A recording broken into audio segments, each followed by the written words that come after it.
The water is impossibly blue, the kind of radiant, soul-soaking hue that convinces the human brain it's stumbled into a dream. Sunlight spills like molten gold across the white-hot sand, turning each grain into a tiny mirror. Palm fronds whisper overhead, brushing the air with lazy strokes, while a salty breeze curls softly into your lungs. You wade into the warm, clear shallows, toes curling in fine coral sand, your reflection rippling in a pool so crystalline it might as well be glass.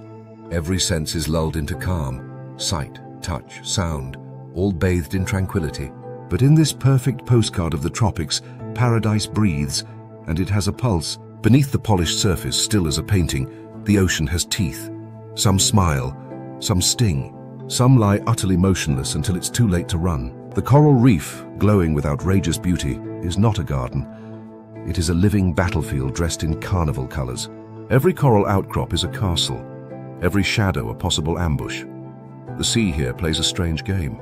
It lures you close with flamboyance, then punishes curiosity with precision. And in this sunlit lagoon, where tourists snorkel above like blissful clouds, evolution has gifted death its most dazzling costumes. Let your eyes settle on the seafloor and you'll likely miss it. The most venomous fish in the world, sculpted like stone, unmoving, invisible unless it blinks. The stonefish is not a hunter in the traditional sense. It does not swim, chase, or stir. It waits, hours, days, sometimes weeks. Its venom is not for offense. It's a punishment for clumsiness. Step wrong, and the reef will quite literally stab you back.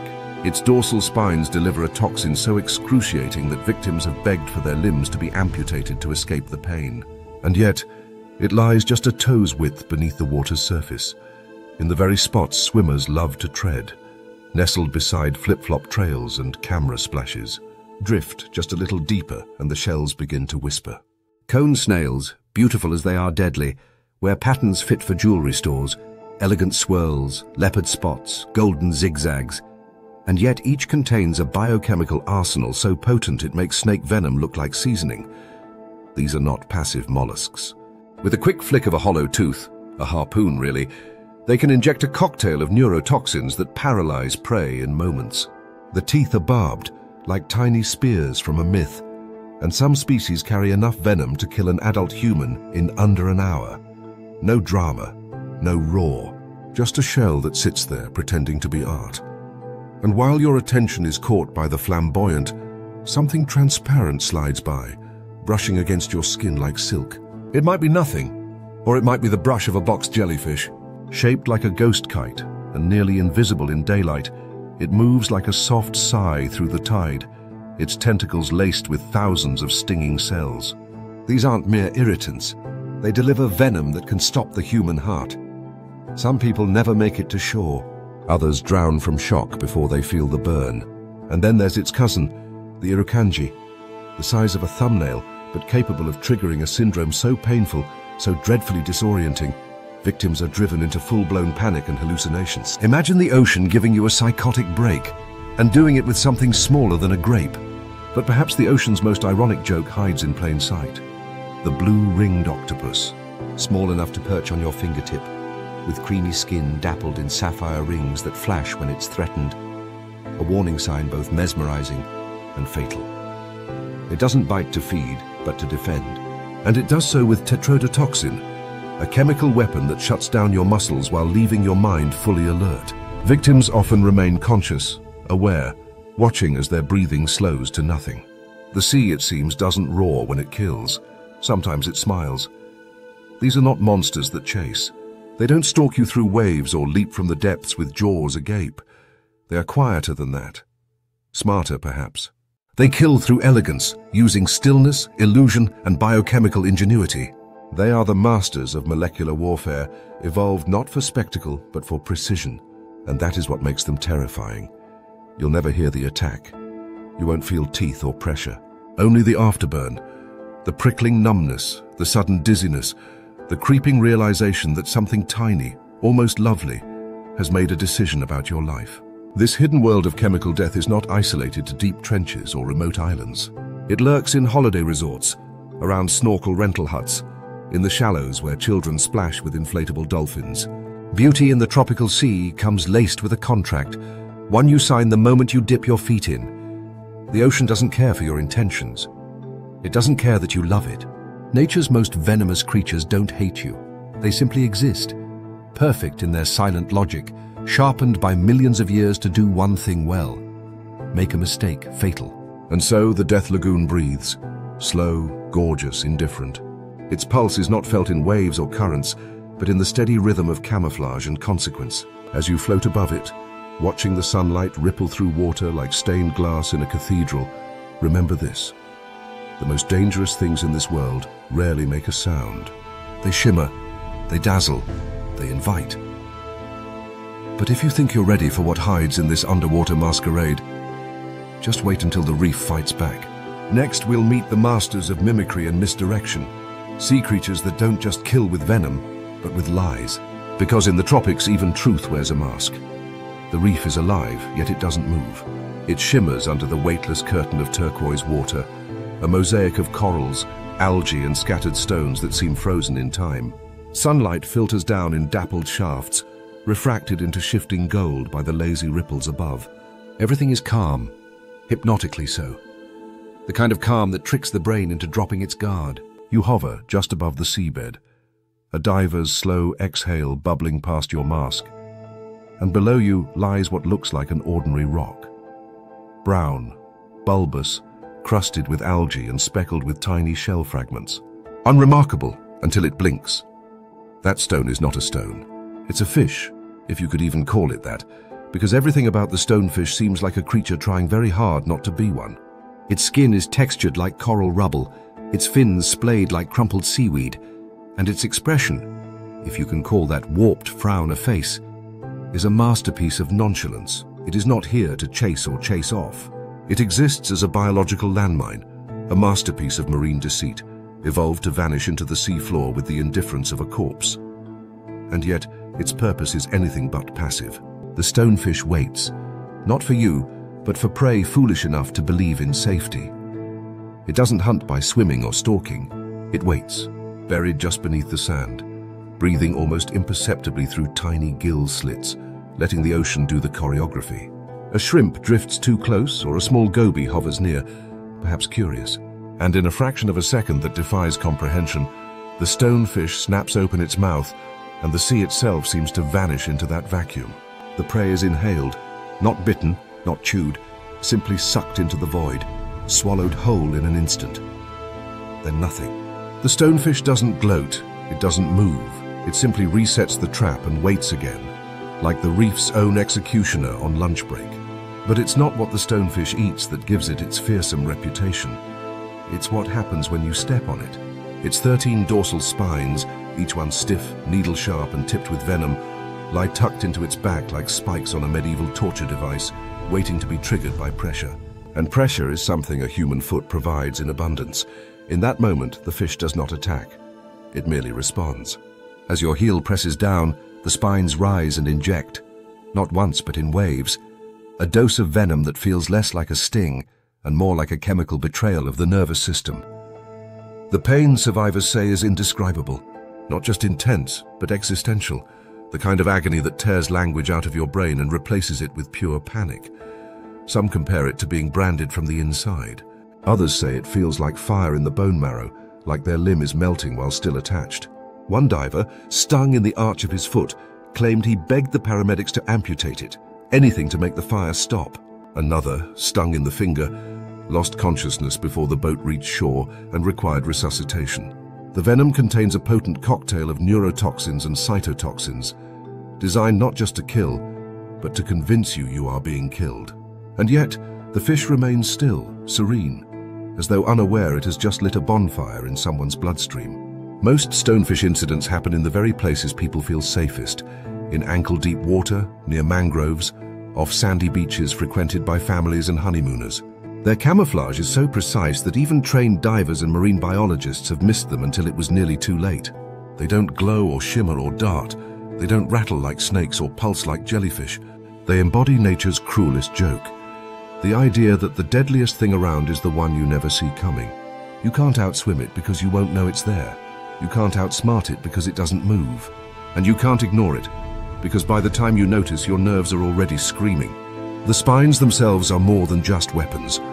They are biomechanical syringes, each capable of delivering venom with surgical precision. And unlike a snake, the stonefish does not bite once and slither away. It injects automatically, reflexively, without even having to be aware of your presence. That's perhaps the most chilling part. It doesn't hate you. It doesn't fear you. It isn't even interested. You are simply a clumsy accident, a pressure trigger in the wrong place at the wrong time. Evolution built the stonefish to survive a world of predation and pressure. You just happen to get in the way. Some species have evolved to carry more venom than others, the reef stonefish being the worst offender, often considered the most venomous fish on Earth. But their kin, the estuarine stonefish, the devil's scorpionfish, and other ambush predators, follow the same rules. Blend in, lie still, defend with chemical warfare. Even their name is deceptive. Stonefish suggests something inert, geological, passive, but this creature is anything but. It is a master of lethality wrapped in a limestone overcoat, the ocean's sniper in a ghillie suit. And yet, despite their reputation, stonefish are not aggressive. They don't chase or lunge. They don't flare their fins like lionfish or glow like octopuses. They are slow, patient, and utterly indifferent. Their power lies in their invisibility, and perhaps that's the most terrifying predator of all. The one that doesn't hunt with motion, but with stillness so perfect it becomes lethal. Some indigenous communities have long known of the stonefish's powers. In parts of northern Australia, where stonefish are common, traditional knowledge warns children not to walk barefoot in tidal flats. They even developed tools, thick sandals, walking sticks, designed to prod the sand before stepping. In a world without anti-venom, the ocean demanded respect, and it still does. Modern medicine has improved outcomes. Anti-venom exists, and hot water immersion can help denature the toxins. But even with treatment, recovery is slow and painful. Nerve damage can linger. Infections from the puncture wounds are common, and the psychological scars, the memory of stepping into beauty and being punished by it, often last longer than the limp. So next time you find yourself wading into a tropical lagoon, toes sinking into warm sand and the sun kissing your back, take a moment to appreciate the stillness. That unmoving lump of rock might not be a rock at all. It might be watching you. It might be waiting. Not out of malice, not out of hunger, but simply because that is what it does. And if you think that was nature's cruelest camouflage, just wait until we meet creatures that pretend to be something they're not. Animals that wear the skins of others, that lie not just in silence but in disguise. Because in the next chapter, the killers will come dressed as friends. In the quiet gardens of the tropical reef, where sea fans sway gently like underwater silk and sunlight dapples across coral like liquid lace, a shell lies motionless on the sand. Small, beautiful, utterly unassuming. It looks like something a child might collect in a bucket, the kind of natural treasure you'd polish and display on a windowsill. Its surface is delicately patterned with warm golden hues, spiraled with elegant curves and flecks that resemble leopard spots or delicate brushwork. But beneath this ornate armor lies a secret so vicious, so precisely engineered for death, that even the ocean's apex predators give it wide berth. This is no passive shell. This is an assassin, one with a weapon unlike anything else on Earth. This is the cone snail. Cone snails are not built for speed. They do not chase, lunge, or roar. They move slowly, gliding across the sand with the subtle grace of a drifting shadow, barely disturbing the water around them. But slowness here is not a weakness, it's bait. Because this predator doesn't need speed, it carries a weapon designed for surgical biochemical ambush. Hidden beneath its shell is a proboscis, a long, flexible tube that acts like a loaded harpoon gun. At the end of it is a hollow, barbed tooth, sharp as a needle, and coated in a neurotoxic brew so complex that scientists are still unraveling its secrets. It's a chemical masterpiece made not by a lab, but by an animal that doesn't even have a spine. When the cone snail strikes, it doesn't wind up. It doesn't tense or coil. The harpoon shoots out like a spring-loaded dagger, stabbing its prey with astonishing speed, too fast for the eye to catch. Some species target slow-moving worms or small mollusks. Others, the more fearsome hunters like Conus geographus, go after fish. These are the ones you really don't want to meet. Their venom acts almost instantly, freezing their target mid-swim, muscles locked, lungs paralyzed, eyes wide with the last flicker of motion. The fish doesn't struggle. It simply stops, trapped in its own body, and is reeled in like a prize on a string. And here's the twist. That same weapon can do the same to us.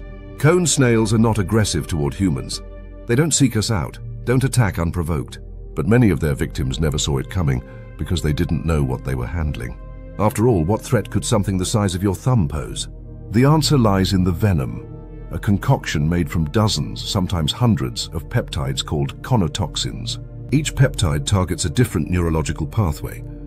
Some shut down pain signals, others stop muscles from contracting, others halt breathing entirely. It's like nature's own chemical switchboard, and the cone snail knows how to flip every switch at once. There is, as of now, no anti-venom, no antidote to reverse the toxin's effects. Once stung, the victim is on a timer. How fast the venom spreads depends on the species, the depth of the wound, the person's physiology. Some have described the onset of symptoms as a wave of numbness, followed by dizziness, then full-body paralysis. And yet the most disturbing part is this. In some cases, the mind remains alert while the body shuts down. The victim is fully aware but unable to move, speak, or breathe, trapped in their own shell, just like the predator that stung them. There are chilling stories. A tourist on a reef in the Philippines picks up a beautiful shell and feels a sting in her palm. Thinks it's a scratch. Within minutes, she collapses on the beach, gasping, her heart rate plummeting, her limbs seizing. A diver in Australia brushes against a cone snail with the back of his hand and barely makes it to the surface before losing consciousness. Both survive, but only thanks to rapid resuscitation and aggressive supportive care. Others haven't been so lucky. At least 30 documented deaths have been attributed to cone snail envenomation, though some experts believe the true number may be higher, lost to misdiagnosis or remote tragedies in faraway lagoons. And yet the irony is this: while the venom can kill, it can also heal. Some of the peptides in cone snail venom have proven far more effective than morphine at relieving chronic pain, without the addictive side effects. Scientists are racing to develop new drugs based on conotoxins, hoping that the snail's kiss of death might become a blessing for millions. Nature, as always, is full of paradoxes. A creature that evolved to paralyze fish in order to survive may hold the key to treating epilepsy, pain, and even cancer. But none of this promise makes the animal less dangerous in the wild. In the shallows of warm oceans, the Indo-Pacific, the Red Sea, the coasts of Australia, cone snails sit quietly beneath the sand or in crevices between rocks. They do not flash warnings or puff themselves up like pufferfish. They do not bear bright red stripes or hiss or strike unless touched. Their entire strategy depends on being overlooked, and that's what makes them so easy to underestimate. They are tiny treasures in a deadly disguise. Many who encounter them don't know the rules. Shell collectors, unaware of the living occupant inside, pick them up like trophies. Children scoop them from tide pools. Divers admire them, photograph them, and sometimes, without meaning to, press just a little too close. That's all it takes. One sting, one harpoon, one droplet of venom. The snail does not hate. It does not judge. It simply responds. A quiet reflex from an animal that carries death in a designer shell. So as we drift past these jeweled killers, one can't help but marvel at the evolutionary theater that unfolds beneath the sea. In the cone snail, nature has sculpted a predator that defies all expectations. Slow but lethal, small but unstoppable, beautiful but biologically brutal. It is a contradiction with a heartbeat, a mollusk with a sniper rifle, proof that in the arms race of evolution, even the humblest forms can create the most terrifying weapons. And if this shell-born assassin wasn't enough to change the way we see underwater beauty, prepare to descend even deeper, because next, we enter the tentacled realm of the box jellyfish, where invisible threads of death drift silently just inches from shore, and a sting doesn't just burn, it haunts. The sea at sunrise is at its most deceptive. Its surface stretches out like molten glass, barely rippling under the hush of dawn winds. The sky blushes pink, then gold, as the first light seeps across the water, illuminating nothing but silence. Beneath, the world stirs slowly. Fish flit in the shadow of reef crevices. A stingray glides like a ghost across the sand. Everything moves with the rhythm of peace. Everything except the killer that is already there, waiting in the stillness. You won't see it.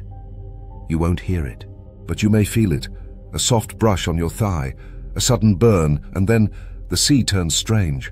Box jellyfish are the ocean's phantoms, drifting with eerie grace just beneath the surface, their bodies nearly invisible in daylight. Their bell-shaped forms are transparent and soft, almost formless, like wraiths suspended in liquid air. But trailing beneath them, thin as sewing thread and dozens of feet long, are tentacles, elegant ribbon-like strands that shimmer faintly when the light hits them just right. They look harmless, fragile even, like the frayed edge of a curtain caught in the current. But within those threads are millions of stinging cells, each primed to fire with explosive speed. These cells don't just irritate. They inject a venom so potent, so violently efficient, that it can stop the human heart in under 2 minutes. This is not poetic exaggeration. The venom attacks the cardiovascular system directly, causing the heart to seize and blood pressure to plummet. Victims often collapse before they can even scream, muscles locked in a spasm of terror and pain. Children have died in shallow water, just steps from the shore, while parents watched helplessly. The jellyfish itself, unaware, continues to drift, trailing its silent artillery across the sand. It doesn't lunge or stalk. It simply exists, like a ghost made of nerve endings and venom. Box jellyfish, particularly Chironex fleckeri, are not rare anomalies. They are found with unsettling frequency in the warm shallows of northern Australia and Southeast Asia. And they are fast, capable of propelling themselves through the water with surprising agility.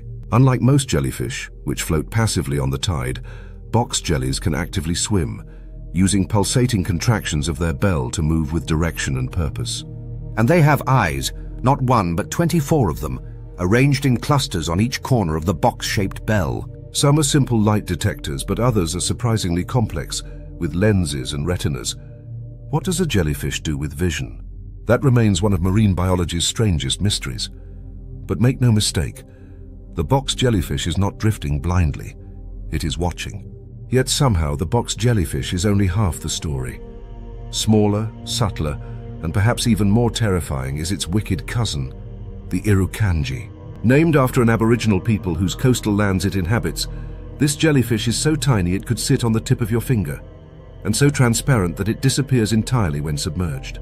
Its bell is barely the size of a marble, and its delicate tentacles may stretch only a few inches. But packed into that tiny package is a venom that causes one of the most excruciating syndromes known to medicine, irukandji syndrome.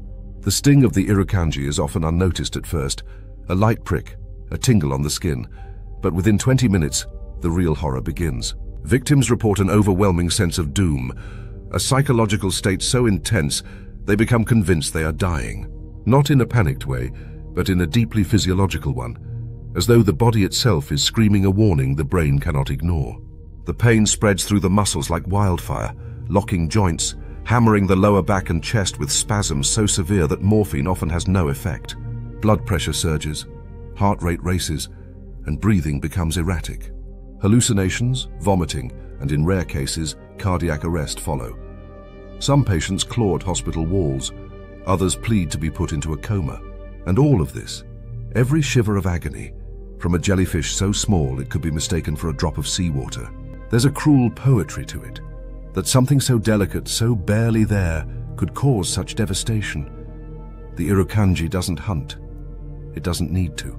Its weapon is so efficient that even accidental contact can trigger a full-scale nervous system breakdown. And yet, for all its lethality, science still knows relatively little about it. New species are discovered regularly. Some scientists believe there are many more irukandji yet unnamed, drifting in the global tropics like rogue nanoweapons on the move. This is a predator defined by its mystery as much as its biology. And perhaps that's what makes these creatures so unnerving. The sea is full of obvious dangers, sharks with teeth like ivory saw blades, moray eels with snapping jaws, barracudas that rocket from shadows. But the jellyfish poses a different kind of threat, invisible, floating, silent. Its sting doesn't bleed, it doesn't leave a mark. It leaves confusion, collapse, and sometimes a post-mortem diagnosis that begins with the words, "We didn't know what happened." Even protective measures struggle to cope. Vinegar can neutralize unfired stingers, but it does little once venom has entered the bloodstream. Antivenoms exist for some box jellyfish species, but not all. And for irukandji, there is no cure. Only symptom management, hydration, painkillers, and hope. Marine stinger nets line beaches in Queensland, Australia, and lifeguards now carry vinegar as religiously as sunscreen. Tourists are warned not to swim during jellyfish season, but nature is rarely bound by boundaries. Tentacles don't read warning signs. Yet in all their menace, these creatures remain astonishingly beautiful. Seen under the right light, the box jellyfish glows faintly with a blue-white translucence, like a chandelier made of moonlight. The irukandji in a tank pulses like a living star. There is a grace in their form, a strange elegance in the way they drift, pulsing softly to a rhythm older than memory. And perhaps that's the most unnerving part. They don't look like monsters. They look like dreams. So the next time you wade into the calm, warm shallows of a tropical paradise, when the water is so clear you can see your shadow ripple along the seabed, remember that danger doesn't always strike with teeth. Sometimes it floats. It brushes against your skin like a whisper. And by the time you realize you've met a killer, your body has already begun to change. But even in the realm of transparency and venom, the ocean has more tricks to play, because not all assassins drift quietly.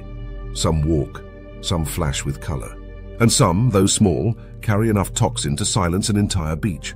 Up next, we meet one such legend, a creature so beautiful it glows neon when angry, and kills without a sound.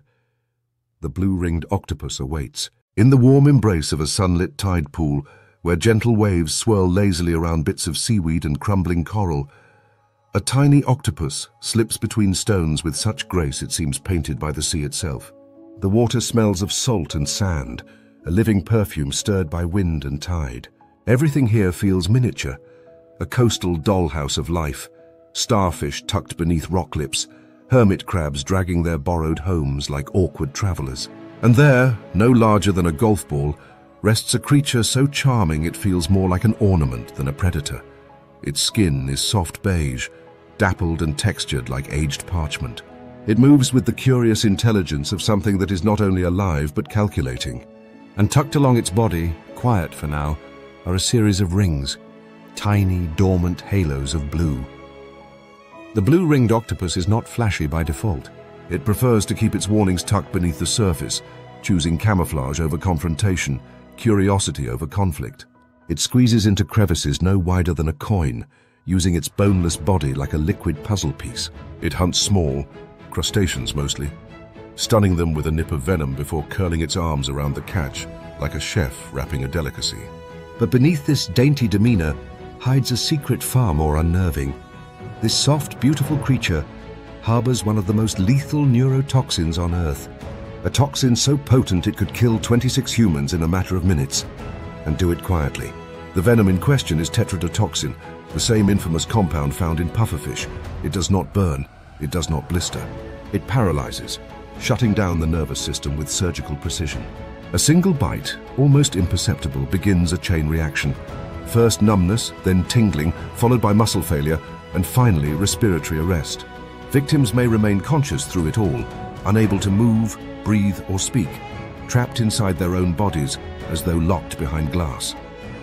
There is no known antivenom. Only rapid artificial respiration stands between life and the sea's quiet finality. What makes the blue-ringed octopus so chilling isn't just the lethality of its venom. It's the way it gives its warning, beautiful, mesmerizing, and hopelessly late. When threatened, its beige body flares with color. Those faint rings explode into iridescent electric blue, pulsing like neon strobes against the creamy backdrop of its skin. It is a signal to stay away, a visual siren flashing danger. But by the time the rings appear, the octopus has likely already decided you've come too close. The transformation happens within seconds, as if the ocean is lighting up its own alarm system. Beautiful, hypnotic, fatal. Ironically, this dazzling defense makes it one of the most photographed animals in tide pools and shallow reefs. Tourists pick them up unknowingly, drawn in by their size and charm, only to backpedal in horror when the rings begin to glow. Some do not get that chance. In the Philippines, one man was bitten while wading in ankle-deep water. He didn't even realize what had stung him, only that he couldn't move, couldn't speak. He died en route to the hospital. In Australia, a child playing in the sand picked up a shell with a stowaway inside. A single nip, and she collapsed within minutes. These stories, scattered across coastal regions from Japan to Indonesia, tell the same tale in different tongues. The deadliest assassins don't growl, they shimmer. And yet, the blue-ringed octopus does not kill for pleasure. It is not aggressive. Like many of the ocean's most dangerous creatures, it prefers discretion. It only uses its venom in two scenarios: to subdue prey or to defend its tiny territory. A territory that might be as small as a rock's shadow or a broken bottle buried in the sand. Often it chooses flight over fight, retreating into holes or blending with sea debris. But poke it, trap it, step on it, and you awaken a weapon honed by evolution. Compact, efficient, and unreasonably beautiful. Its hunting strategy is surprisingly intimate. It doesn't snatch prey with speed or force. Instead, it gently envelops, curling its arms around shrimp or crabs like a whispered embrace. Then comes the bite, small and surgical, through a beak that rivals the sharpness of a parrot's. It injects the tetrodotoxin, waits for stillness, and proceeds to dine. This predator doesn't chew with violence. It dissolves its meal with enzymes, slurping the softened contents through its beak like a gourmet sipping bisque. In nature's kitchen, the blue-ringed octopus is a master of quiet, fine dining. And it's not just a solitary ghost drifting through tide pools. It is also a devoted parent. The female, once her eggs are laid, stops hunting altogether. She clutches them under her arms, guarding the cluster with unflinching loyalty, not feeding for weeks, not moving far. She will starve herself to protect the next generation. And when the eggs finally hatch, she dies. Her duty done, her energy spent. It's a surprisingly tender footnote in the story of a creature so associated with death, and a reminder that even the most dangerous lives can be driven by sacrifice. But even in death, the blue-ringed octopus remains dangerous. Its venom does not degrade immediately. A recently deceased individual can still deliver a fatal bite. Scientists handling them for study do so with surgical gloves, forceps, and no small measure of caution. No matter how lifeless it looks, no matter how peacefully it drapes across a tide pool's edge, the risk remains real. Because in the ocean, beauty and danger are often not opposites. They are partners in disguise. To encounter one is to feel the strange collision of wonder and dread. The awe of watching a living jewel, pulsing with impossible color, paired with the cold realization that you are inches from oblivion. And perhaps that's the genius of it. The blue-ringed octopus doesn't need to chase you. It just needs you to notice it. Too late. But the sea's arsenal is far from spent. For if the reef has its assassins, and the tide pools their bombs, what lurks in the mimicry-rich world of deception and illusion? Where predators don't just strike, they pretend. Next, we enter a world where the most dangerous sea creatures don't hide in plain sight. They impersonate something else entirely. The underwater world thrives on illusion. It is a liquid theater, where deception is not just an act of survival, it is the very foundation of power. Here, where light fractures into shards and shadows melt into coral, seeing is not always believing. What appears to be a drifting bit of seaweed might suddenly sprout eyes. A coral outcrop may slither away when disturbed. And sometimes the ocean's most dangerous creatures do not hide. They impersonate. They borrow faces. They wear costumes. They perform. In the shallows off the coast of Indonesia, the sand is restless. Ripples form patterns like fingerprints across the seabed, shaped by tides and time. You could spend an hour there and see little more than shy gobies and nervous shrimp flicking into holes, until something odd catches the corner of your vision. A banded sea snake, long and elegant, glides with practiced menace across the sand. Or is it? Look closer and the stripes aren't quite right. The motion too fluid. The body all wrong. That isn't a snake, it's an octopus. Specifically, a mimic octopus. And it is lying. This creature, a master of marine masquerade, is perhaps evolution's greatest impressionist. When threatened, it doesn't just hide, it becomes someone else. It can flatten itself against the sand, raising two arms behind it to imitate the venomous fins of a lionfish. If that doesn't work, it may stretch and undulate to resemble a flounder. And if the situation grows truly dire, it pulls in its limbs and slithers like a deadly sea snake, complete with color-matching bands. What makes this performance especially astonishing is not just its visual accuracy, but its selective choice of character. Scientists have observed mimic octopuses adjusting their impersonations based on local threats, as though they are choosing the right disguise for the right enemy. One moment it's a deadly fish, the next a floating scrap of algae. It's a one-octopus masquerade ball, and survival depends on picking the right costume before the curtain rises. But this is no isolated act. Across the tropics, the theme of deception replays in countless variations. Some creatures impersonate predators. Others mimic the meek. And some hide their weapons under skins that beg to be touched. In the coral-rich waters of the Indo-Pacific, you may come across a tiny fish flitting nervously near the rocks, the fang blenny. At first glance, it appears harmless, even endearing. But one bite from this fish delivers a jolt of venom that numbs, lowers blood pressure, and causes its attacker to recoil in surprise. And here's the twist. The fang blenny often mimics cleaner fish, those tiny species that pick parasites off larger hosts in underwater symbiosis. Predators open their mouths, expecting a spa treatment, and instead receive a numbing bite. It's like checking into a hotel and discovering the bellhop is armed. Evolution's brilliance isn't just in the venom, it's in the false invitation, the misdirection. A mimic is only effective if someone else is fooled. And in the ocean, where shapes are abstract and colors dance with sunlight, the chances of being fooled are very, very high. Consider the scorpion fish, a creature so convincing in its disguise that even seasoned divers mistake it for coral rubble. It doesn't move, doesn't blink. It simply waits. Covered in algae, sand, and the occasional accidental decoration, it looks like the very seafloor itself. But beneath that crust lies a row of venomous spines, sharp as thorns and just as unforgiving. Step too close, and the fish strikes with explosive force. Or worse, you step on it first. The pain is legendary, the recovery long. And all because you trusted what your eyes told you. Then there are the animals that carry their deception more subtly. The filefish, for instance, mimics the patterns and colorations of toxic pufferfish to ward off predators. It doesn't carry venom of its own, it simply pretends to.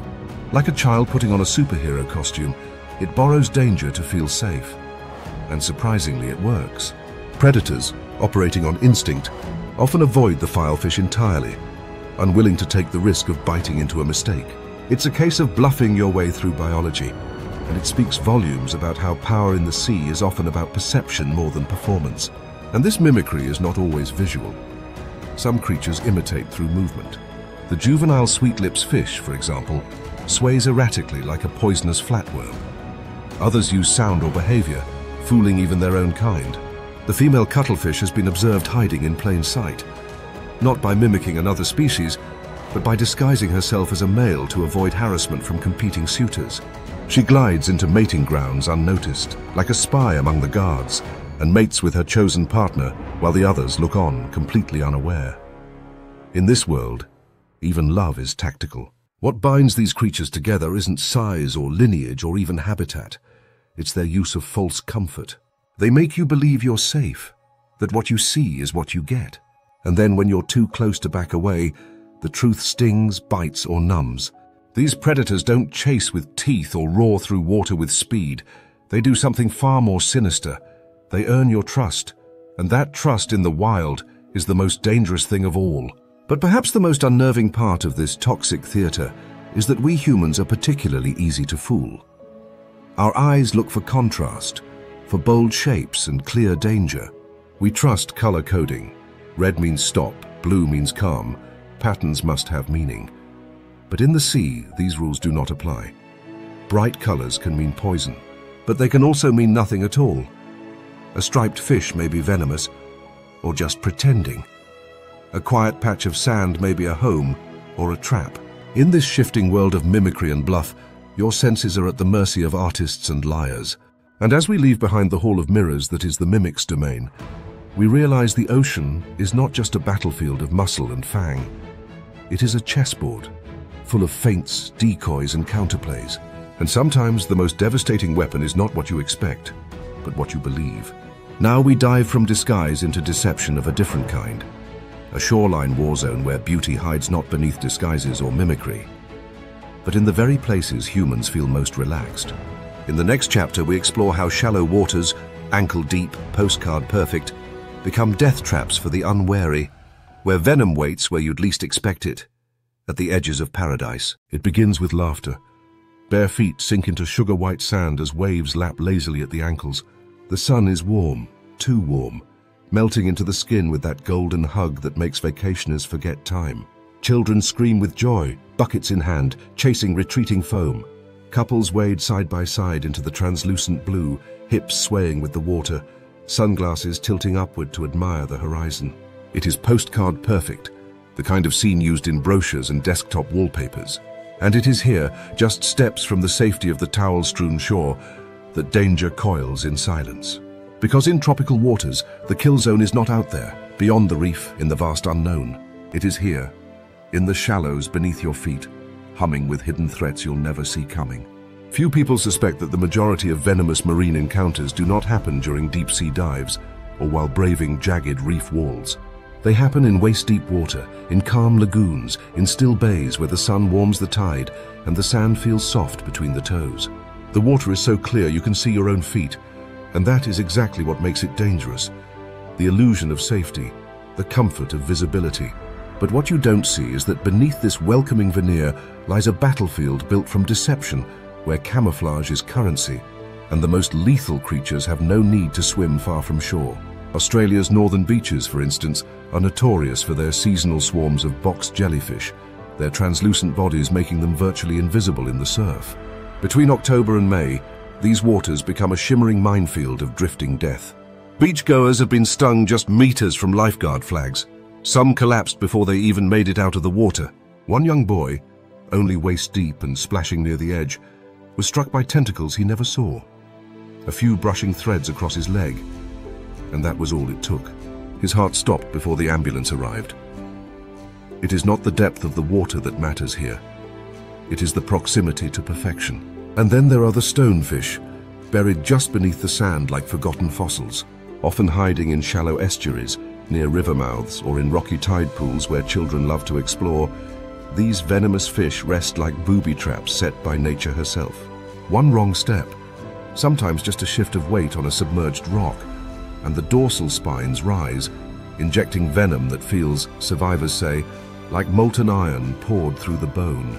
Most injuries happen not to divers or fishermen, but to tourists in flip-flops, wading between boats, exploring mangroves, or standing still to take a selfie. The sea, indifferent to intent, does not discriminate.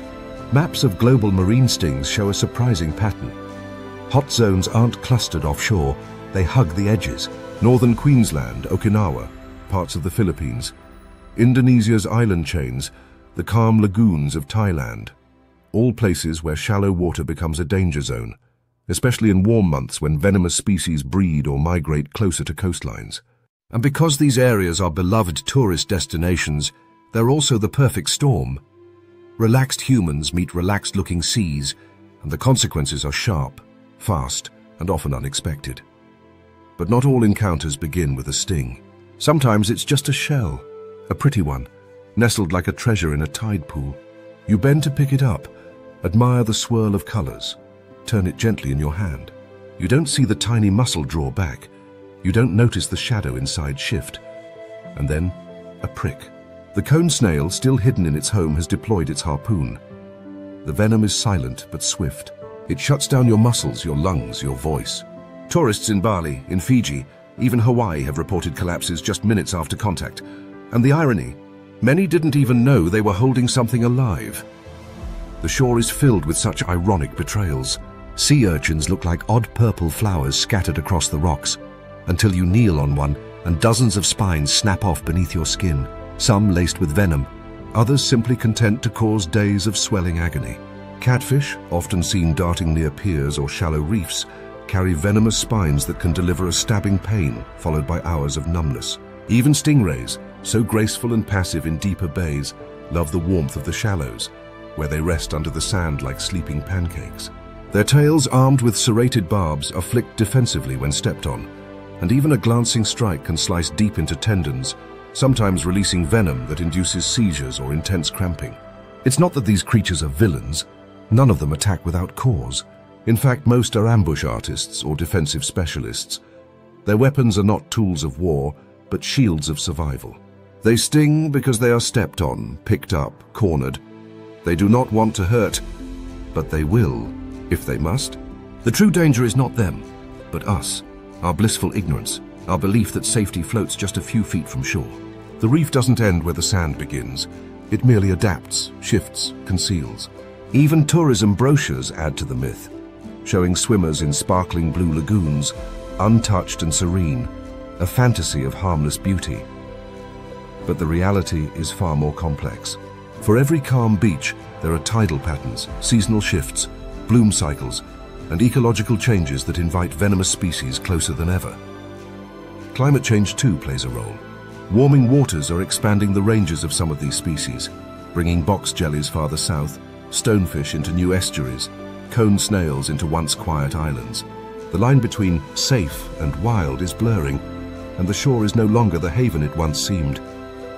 And still, there is beauty. It's easy to fear this hidden world, but far better to understand it. The reef's edge is a place of complexity, not cruelty. These creatures are not monsters. They are survivors of a brutal, delicate ecosystem, where invisibility and toxin are often the last line of defense. The key is not to avoid them, but to recognize their signs, their patterns, their rhythms.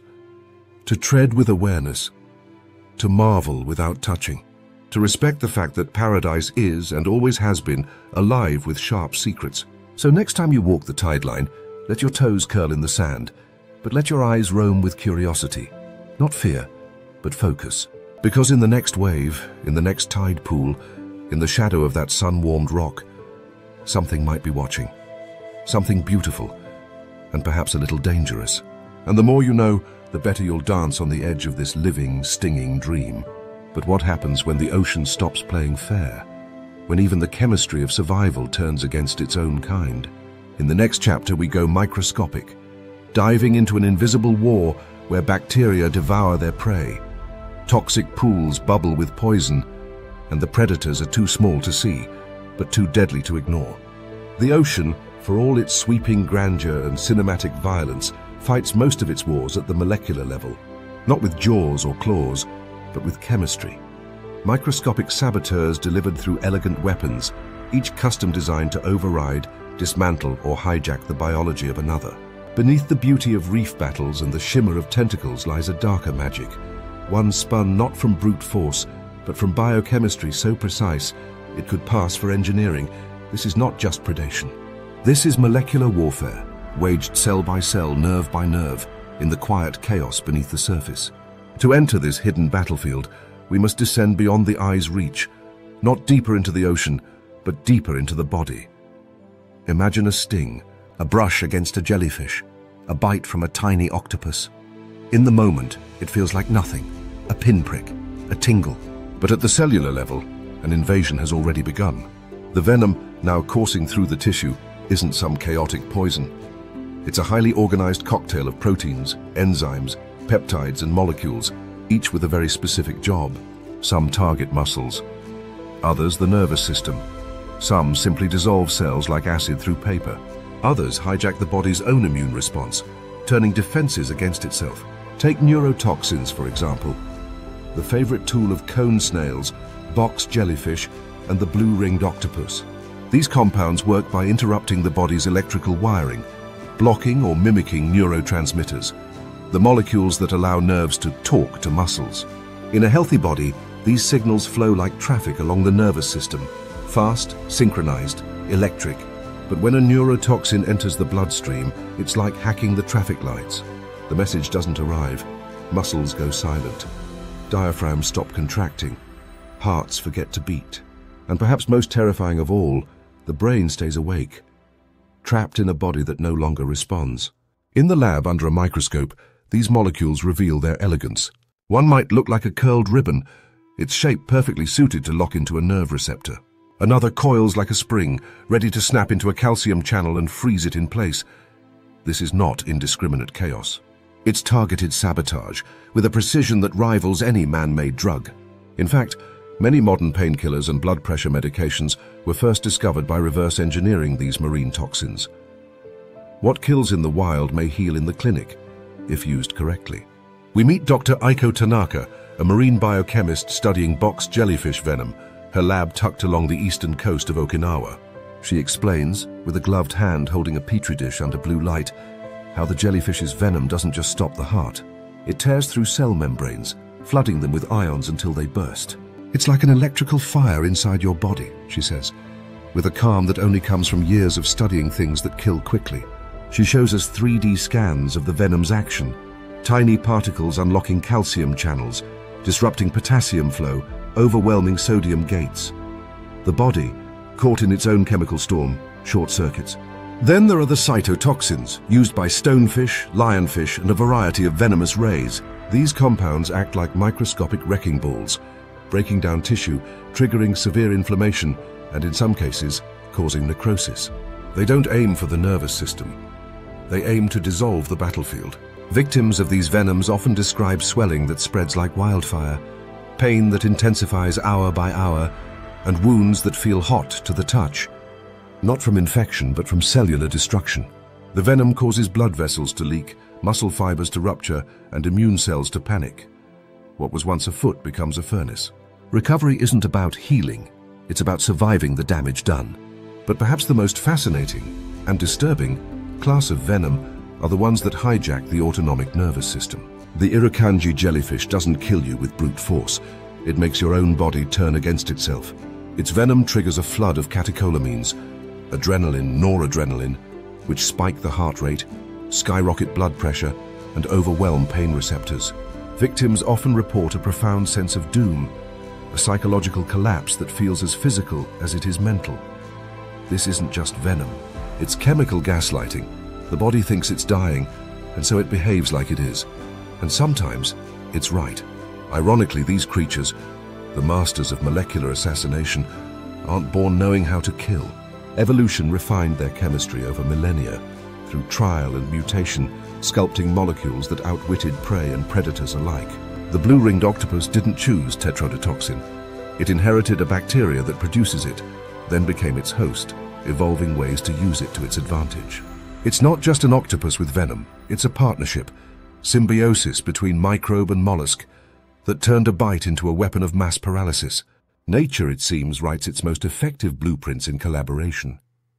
And yet, not all venomous animals are hunters. Some are simply deterrents, using venom not to kill, but to discourage. Sea anemones, for instance, pack their stinging cells with venom that causes a painful rash but rarely does more. Their goal isn't to eat you, it's to make sure you don't come back.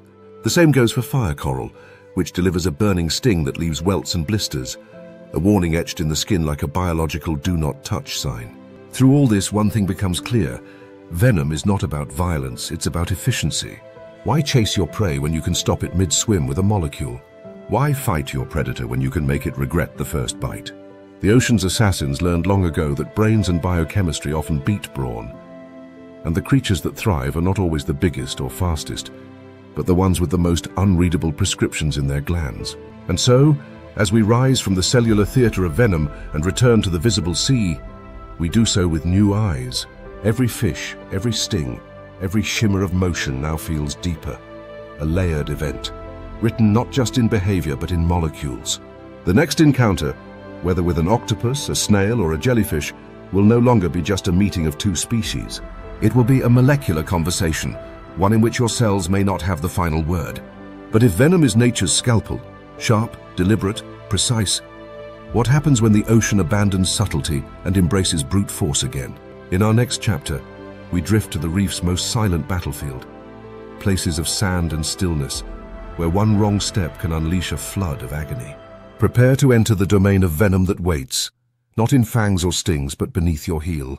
The sun was high and warm over the reef when Tom slipped into the water, a calm, glassy sea stretching to the horizon, broken only by the rhythmic swells brushing against the hull of the dive boat.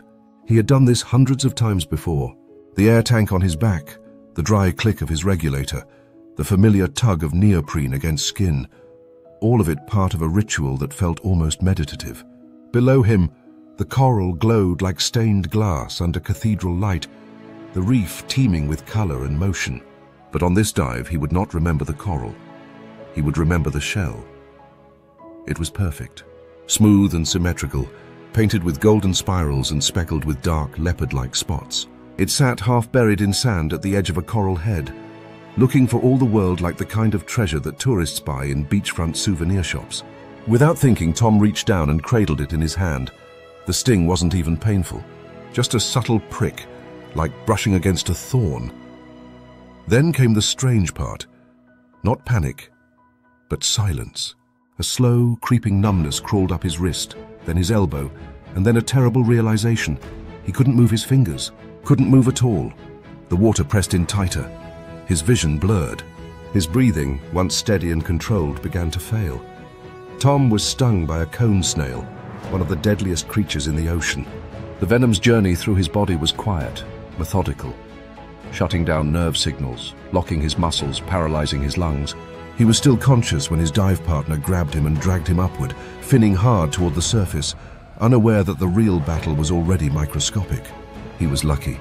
The boat had emergency oxygen, the hospital was close, and by some grace of biology, the dosage he received didn't fully arrest his diaphragm. But he spent 4 days in ICU, unable to speak, with machines breathing for him. The doctors told him later that he missed death by minutes. And what almost killed him? A seashell that looked like it belonged in a child's sandbox. Across the Pacific, on a stretch of Thai coastline known for honeymooners and paddleboards, a woman named Anya was wading into the shallows with her daughter. The tide was calm, the air humid, cicadas buzzing in the background like a white noise machine for paradise. They were no more than 10 feet from shore. Anya had just bent to splash her daughter when she felt something brush her thigh, then a searing line of fire. She gasped, stumbled back, and within seconds collapsed into the water. A lifeguard saw her fall and ran in. Her heart had stopped by the time he reached her. CPR was performed right there on the beach, under the shade of palm trees and sunscreen tents. She was revived, barely, and rushed to a clinic. The culprit? A box jellyfish, drifting invisibly in knee-deep water, its tentacles brushing her skin for less than a second. The hospital recorded the sting pattern, thin, angry welts like a road map of lightning. She was later told her heart stopped for 83 seconds. There's something uniquely terrifying about venom. Unlike trauma, a bite, a break, a bleed, venom is silent, internal. You can't see it working, but you can feel it, as though your own body has been turned against you. That was exactly the sensation that gripped David, a marine photographer stung by a stonefish while setting up a tripod on a shallow reef. He stepped wrong. That was all. A single miscalculated press of his foot on what looked like a rock. The pain, he would later say, was not pain in the conventional sense. It was existential. It radiated from his foot through his leg, like liquid fire being poured through veins. He screamed underwater. He barely remembers getting back to the boat. Only flashes of blinding white, a fog of shock and confusion. What followed wasn't just hours of agony. It was months of healing. The venom had triggered nerve damage and tissue breakdown. He developed secondary infections, lost feeling in parts of his foot, and walked with a limp for nearly a year. The photographs he'd planned to take that day were never captured. Instead, he began documenting his recovery. The swelling, the necrosis, the slow return of sensation.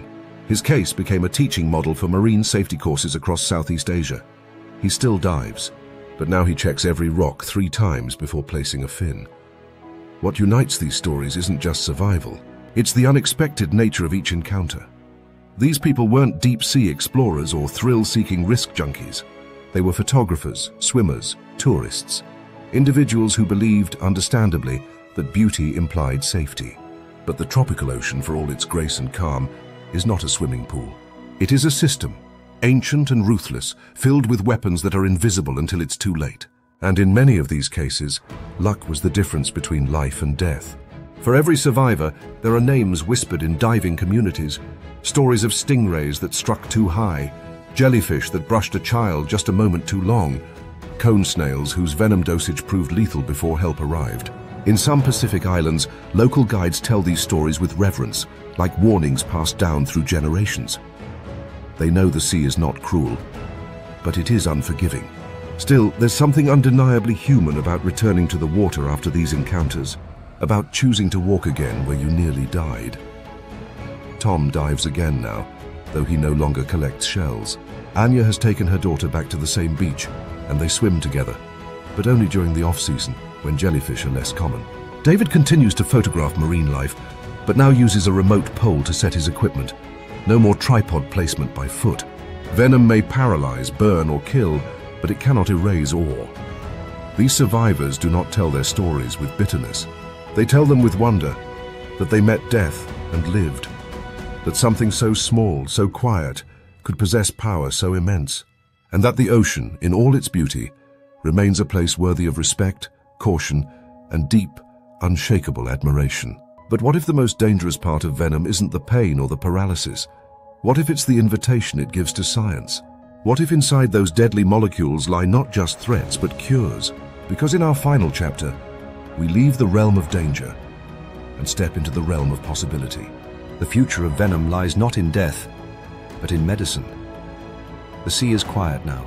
The sun hangs low on the horizon, casting long amber fingers across a tide that sighs instead of roars. Mangroves whisper in the distance, leaves stirring like secrets, while the water, a glassy expanse of molten silver, hides the monsters we've come to know. And still, people step into it. They come with towels and sunscreen, with snorkels and surfboards, with laughter in their chests and salt in their hair. They come despite the warnings, the stories, the statistics. Even after brushes with near death, after stings and bites and moments of paralyzing fear, they return. Some would call it madness, others might call it defiance. But perhaps beneath it all lies something far older, an ancient unspoken fascination with beauty laced with danger. Because the truth is, the deadliest animals in these tropical shallows are also among the most stunning. The shimmer of a box jellyfish drifting like a veil in the water. The flashing rings of an angry octopus glowing like alien fire beneath coral shelves. Even the stonefish, grotesque and gnarled, possesses a kind of camouflage genius that feels artistic, as though the reef itself sculpted it in homage to invisibility. These are not brutish, clumsy killers. They are artful, elegant, evolved to perfection. Their beauty doesn't betray their danger. It enhances it. And we, strange creatures of land and language, can't seem to look away. It may be that we are wired for this paradox. In nature, warning colors scream for attention. Red, orange, yellow, black. Evolution taught us to see them and respond with both curiosity and caution. But tropical oceans twist the rules. They blur predator and paradise into the same palette. The most dangerous creatures look like dreams. And so we are drawn in by the shimmer, the symmetry, the subtle threat beneath the surface. It's a psychological cocktail of adrenaline and awe. The thrill of standing at the edge of something both beautiful and deadly, knowing that one wrong move could write you into a headline, and yet stepping forward anyway. But there is another twist to this tale, one that reveals just how wrong we've been about who needs protecting. Because while these venomous creatures have earned their fearsome reputations, they are not the villains of this story. We are. Stonefish populations are dwindling in areas where reefs have been bleached or bombed. Cone snails, once abundant in coral gardens, now struggle to reproduce as their habitats crumble under acidifying seas. Even the box jellyfish, despite its seasonal swarms, is vulnerable to pollution and climate shifts. Their weapons may be deadly, but they were never meant for us. We stepped into their world, not the other way around. And here's the irony. The same venoms that can stop our hearts might one day save them.